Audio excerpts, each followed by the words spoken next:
সারা দেশে বিপর্যস্ত রেল যোগাযোগ এ নিয়ে বিস্তারিত জানাতে আমার সঙ্গে কমলাপুর থেকে যুক্ত হচ্ছেন সহকর্মী শাহাদাত অভ্র।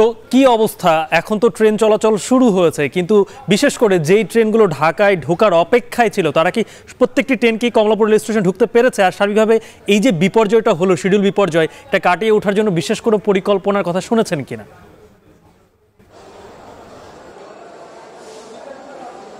আপনি জানেন যে দুপুর ঠিক 2টা বাজে কিন্তু এখানে রেল যোগাযোগ বন্ধ হয়ে যায়, যার ফলে কিন্তু প্রায় 16টিরও অধিক ট্রেন কিন্তু অপেক্ষায় ছিল এখান থেকে ছেড়ে যাওয়ার। তবে যারা কিনা এসেছিল যে আগামীকাল কিন্তু সরকারি ছুটি এবং একই সাথে পরের দিন কিন্তু শুক্রবার, সেই জন্য কিন্তু অনেকেই এসেছিল যে 2 দিন টানা ছুটির পরে কিন্তু তারা ফিরে আসবে ঢাকা শহরে। এই মুহূর্তে কিন্তু তারা চলে যেতে চেয়েছিল ঠিক এখান থেকে, তারা যেখানে থাকেন, অনেকে হয়তো বা গ্রামে থাকেন, সেই লোকে কিন্তু অনেকে বেরিয়েছিলেন। কিন্তু এখানে এসে কিন্তু দুপুর 2টা থেকে শুরু করে একেবারে 8টা পর্যন্ত কিন্তু অপেক্ষা করতে হয়েছে। অনেক ট্রেন ছেড়ে গেলেও এখনও কিন্তু অনেক ট্রেন, যেমন আমি দেখতে পাচ্ছি যে সিরাজগঞ্জ এক্সপ্রেস, সেটিও কিন্তু এখন 8 নম্বর প্ল্যাটফর্মে দাঁড়িয়ে আছে। সেটি যাওয়ার কথা ছিল 6টার দিকে। এছাড়াও যমুনা এক্সপ্রেস, যেটি কিনা তারাকান্দিতে যাবে, সেটিও কিন্তু এই মুহূর্তে প্ল্যাটফর্মে অবস্থান করছে।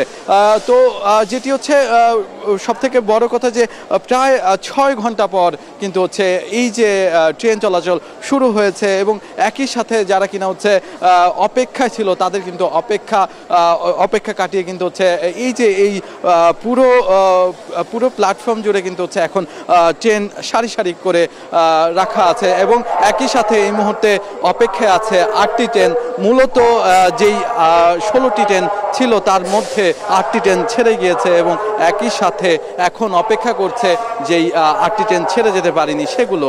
আর ইতিমধ্যেই ঢাকার বাইরের যে ট্রেনগুলো ছিল সেগুলো কিন্তু এসে পৌঁছেছে, এবং যারা কিনা বিলম্বনের কারণে এখনও যেতে পারেনি তারা কিন্তু বলছে অনেকেই অসুস্থ হয়ে পড়েছে, কারণ এখানে প্রচণ্ড গরম। একই সাথে অনেকেই অসুস্থতা নিয়েই কিন্তু বাড়ি যাওয়ার জন্য এসেছিলেন, তাদের অনেকেই আমি অসুস্থ হয়ে যেতে দেখেছি। আর আরেকটি কথা জানিয়ে রাখতে চাই গালিব, যে 2টো থেকে যেই বন্ধ ছিল ট্রেনগুলো, তার অনেকগুলো যেমন ছিল কমলাপুরে, ঠিক একই সাথে তেজগাঁতেও কিন্তু অনেকগুলো ট্রেন আটকে ছিল। প্রথমে কিন্তু সেখান থেকে ট্রেনগুলো ছাড়া হয়, এর পরবর্তীতে কিন্তু এই ট্রেনগুলো আস্তে আস্তে কিন্তু এই যে প্ল্যাটফর্মগুলো সেখান থেকে কিন্তু ছাড়া হয়, যার কারণে প্রথমত ট্রেনগুলো যেগুলো আসতে পারেনি সেই জন্য কিন্তু একটা শঙ্কা তৈরি হয়েছিল যে আদতে যারা কিনা বাড়ি যেতে চেয়েছিল তারা কি বাড়ি যেতে পারবে কি না। কিন্তু এই মুহূর্তে যেহেতু ট্রেন চলাচল শুরু হয়েছে, তাদের মধ্যে কিন্তু অনেকটাই স্বস্তি লক্ষ্য করেছি।